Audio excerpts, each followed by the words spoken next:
Hello everyone, Paul here. We are doing the biology lesson today, so I'm going to introduce... Hello, I'm Sarah and I'm a biology teacher. Fantastic. Right, Sarah, what are we going to look at today? Well, I thought if we're going to be talking about biology, we might as well start off with biology being the science of living things. So, in order for us to talk about living things, we need to know how to determine whether something is living or not. How would you do that? Well, we've got this really clever way of remembering. There are 7 things that each living thing has to have in order to make sure that it is actually living. And these 7 things are remembered by using this lovely acronym, Mrs. Gren. Or acronym? Yes, an We're using acronym. technical language already. Well, acronym, I'm sure you'll be able to look that up for yourselves to find out what an acronym is. And once you've found out what it is, maybe you'll be able to come up with a better one than Mrs. Gren. Anyway, that's something for you to do maybe later. So, on your screen now, you will see Mrs. Gren, because that's what we're going to talk about. Right, Sarah, who is Mrs. Gren? Mrs. Gren, I don't really know who Mrs. Gren is, but her name spells out basically the first letters of the 7 things that determine a living organism. Movement, respiration, sensitivity, growth, reproduction, excretion and nutrition. Are you telling me that I do all 7 of those things? Well, I hope so, otherwise you wouldn't be here. So everything, plants and animals, because of course plants are living things as well, so all plants and animals do these 7 things which makes them a living thing. So that plant there is moving? It is indeed. Plants move towards light. They need the light to help them grow, and they will move towards the light. You can see here that this stalk has bent, so this must mean that this stalk has moved towards the light in order for it to capture as much light as it can. If you have plants at home, it's a good idea to go around and have a look and see if you can see them bending towards the light to show that they've been growing towards it. There you are, there's the woodlouse, busy moving. So, okay, so woodlouse, that's a crustacean, isn't it? It is a crustacean. So, crabs, lobsters... They've basically got a tough exterior, like a little shell on their outside. So lobsters, crayfish, prawns, crabs, woodlouse. Oh, there's a nice big spider on the other side of the brick. A nice big arachnid, 8 legs, 2 parts to his body. Okay, so... But they've got tough outer shells as well, haven't they? Not as tough. They do have an exoskeleton, but it's not as tough as a woodlouse or a crab. So they're pretty robust animals. Oh, there's a big spider. They are pretty robust. Not as robust as the woodlouse. Their bodies are a little bit more sensitive. What about these things that aren't really moving at all? Those are mollusks. So you've got a slug there, which is basically a snail without its little shell. And you've got a snail and a slug together there. How romantic. I think they've... Fell in love? I doubt it. And what we've got? Oh, we've got a couple of spiders. Little spiders. They're desperately trying to find somewhere to hide. And what's this little wiggly beast over here? That is a millipede or a myriapod. Several pairs of legs. A millipede has 2 pairs of legs to each segment, and a centipede has 1 pair of legs to each segment. And the millipedes are, let's see if I can get that spider in focus. Oops, yeah.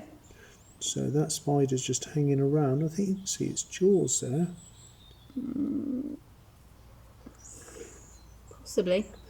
Possibly. So second on the list is respiration. Surely that's just breathing, isn't it? No, absolutely not. Respiration is turning oxygen and glucose into energy. But breathing does help with respiration, because without breathing we can't get oxygen into our bodies. So is that weird rubbery plant thing, is that respiring now? It is respiring, although it doesn't have lungs. The leaves are so small that oxygen can diffuse into these leaves. There are tiny holes in the underside of the leaf, and the oxygen just diffuses into there and passes into the cells in order for it to respire. What about a giant big tree? Because big trees are colossal, huge. How does the oxygen get around them? They still have leaves, so the oxygen gets into the tree through the leaves, and then the plants have a transport system. Like we have blood, they have a transport system that transports the oxygen round the body, round it. But the oxygen is really only needed in the leaves because that's where most of the respiration takes place. And respiration produces the food in the plants? It produces the food in the plants, yes. Okay, and that's why we eat the plants? And that's why we eat plants, because we can't make our own food, we have to eat our food. They do make their own food. That's another process very similar to respiration, and that's known as photosynthesis. Which we'll come on to later. Which is another topic again, yes. Okay, fantastic. So, next thing is sensitivity, okay? And what is sensitivity? Well, sensitivity is a reaction to a stimulus like heat or sound or something like that. So, I should be sensitive to the heat. As you can... Why aren't you, Sarah? Because my hand's not actually near it. If I move it there, it's like, oh, that's hot. And that's being sensitive to the heat. So you can't leave your hand there too long, otherwise you get burnt. And that is being sensitive to heat. And if you hold that too long, your fingers are going to get burnt as well. Okay, so we're sensitive to 5 different things. We're sensitive to light, we're sensitive to sound, we're sensitive to touch, taste, smell. Is that 5? No, that was only 4. What was the other one? I've missed one. Touch, sight, smell, taste, sound. That's Sound. it. I did have 5. Yeah, I thought you had 5. So that's what we are sensitive to. Plants are also sensitive to things, but it's not so obvious, because if you put a match underneath a plant and held it there, it's not going to move. But it is sensitive. It's sensitive to light. Again, we were talking about the plant moving towards the light. If it wasn't sensitive to the light, it would never have moved in the first place. So it can detect the light and therefore move towards it. So do they have eyes? No, they have very, very complex receptors in their leaves that can detect photons, light that is coming from the sun. So they don't detect sound at all? There's no evidence to say that they detect sound, but who knows? Some people reckon that if you sing to your plant or talk to your plant, it's a happy plant. So I would never rule it out. Okay, well, I'm just going to be rude to this plant. Oi, ugly.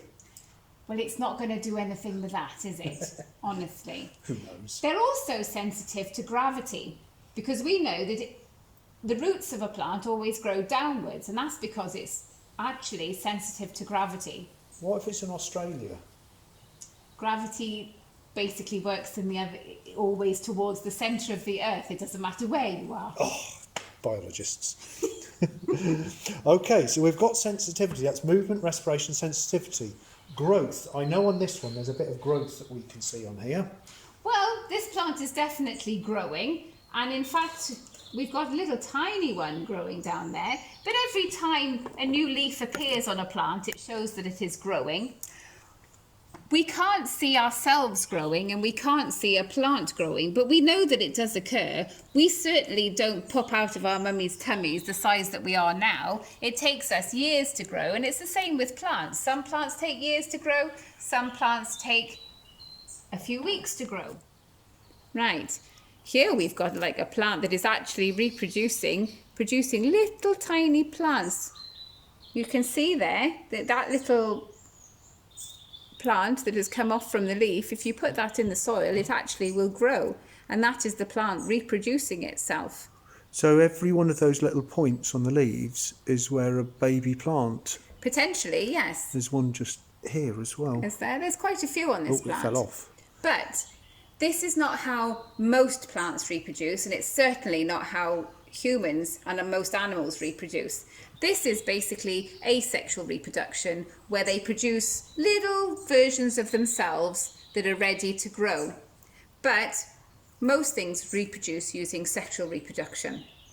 So that plant was reproducing, but it was just one plant. But that's not the normal way, is it? No, it's not the normal way at all. Normally, you have to have a male and a female in order to create a new person or a new animal or a new plant. Plants have male and female parts, and they're found in the flower, and you need to have a male and a female to produce most plants and animals in reproduction. So, being as how it's January and we've got a shortage of flowers, I'll cheat. Yes, so you would find the male and female parts in the middle of the flower. Unfortunately, this isn't a very good model and they all look the same. I like this model, that's my favourite. Oh, right, okay. Okay? Okay. So, we go on to, we've done movement, respiration, sensitivity, growth, reproduction. There's 2 left. There are 2 left. Now, if you remember back to last week's lesson, we did about poo. Oh, my favourite. So for poo to happen, what must you do? Well, I see where you're coming from here, because basically these 2 should be the other way around, because in order to have excretion, which is getting rid of your waste products, you need to eat something in order to get some poop. But you do have to remember that excretion or waste products isn't just poo and wee. We also, carbon dioxide and water are waste products that we breathe out, and also plants don't produce poo or wee. Their waste products are in the form of dropping their leaves in the autumn, or also they produce oxygen, water, carbon dioxide as waste products as well. So although we like to think of excretion as being poo and wee, it's not just poo and wee. So it's anything that comes out of the body that you don't need? Absolutely. Absolutely anything. Anything that comes out, sweat. So when you sweat, it obviously cools you down, but you do get rid of some salt products and things from the body that you don't need anymore. So excretion is getting rid of waste materials from your body that you don't need. Like hair? Yes? How would you know? You haven't got any. Oh, I thought that was coming somewhere there. Okay, so this plant is excreting on my work table at this moment. It certainly is. I mean, you can see that there's some dead leaves here, which is part of their excretion. They drop their leaves when they don't want them. And what happens is a plant will reabsorb all the goodness out of a leaf before it drops it. So in the autumn, the leaves all go brown because it's reabsorbed all the goodness, and then it drops the leaf with all the bits that it doesn't want anymore. So it's sort of like an excretion of the bits that it doesn't need to go into winter. But it's also excreting carbon dioxide and water from respiration, but also, you'll get to learn about it, it also excretes oxygen from photosynthesis. Fantastic. So we eat what plants excrete? Yep. Lots, but then there are lots of things that eat what we excrete, because we know that there are bacteria and slugs and snails and woodlice that love to eat our dead bodies and poop and all our excretion. Here's one. Right, it's woken up a bit. So that big slug just there Tends to eat leaves, but tends to eat leaves, but pretty much anything that it can get is sort well, of... it tend to prefer live thing. Woodlouse definitely eat dead wood. Woodlice do like dead stuff, so they'll eat dead wood, and then you get your bacteria and worms and maggots love dead bodies. So there's always something. In fact, if we didn't have maggots and bacteria and worms and woodlice, we would just be like sky high full of dead bodies and poo. Fantastic. What a nice world it would be. So not really ideal. Excellent. So that's Mrs. Gren. So it's movement, reproduction, sensitivity, growth, Have I got that right? Movement, respiration, sensitivity, growth, reproduction, excretion and nutrition. Right, nutrition. We haven't really spoken about nutrition. Nutrition is all about what we eat. But obviously plants don't eat because they've got no mouths, they've got no digestive system. Plants are the most amazing organisms in the world because they can actually make their own food. They can produce their own food. We can't produce our own food. We can only use plants in order to make food in the kitchen or eat it or whatever. But plants actually make their own food by a process of photosynthesis. They can turn basically carbon dioxide and water into sugars inside their body. Okay, so their nutrition is basically making their own food. Our nutrition is eating the food that they have made. So that's why plants are called producers And we're called consumers. Absolutely. And even like, you could say, well, actually, I had a bacon sandwich this morning and bacon is not a plant and I've eaten something that's not a plant. But you have to remember that the pig will have eaten something that was a plant. So although we haven't eaten the plant directly, the pig will have eaten the plant. So everything starts with plants. Without plants, there is no life on Earth because they produce the food that we eat. Okay, so we're completely right, so we better look after them. We better look after them. Okay, fantastic. Right, that's Mrs. Gren. Thank you very much, Sarah. I think that's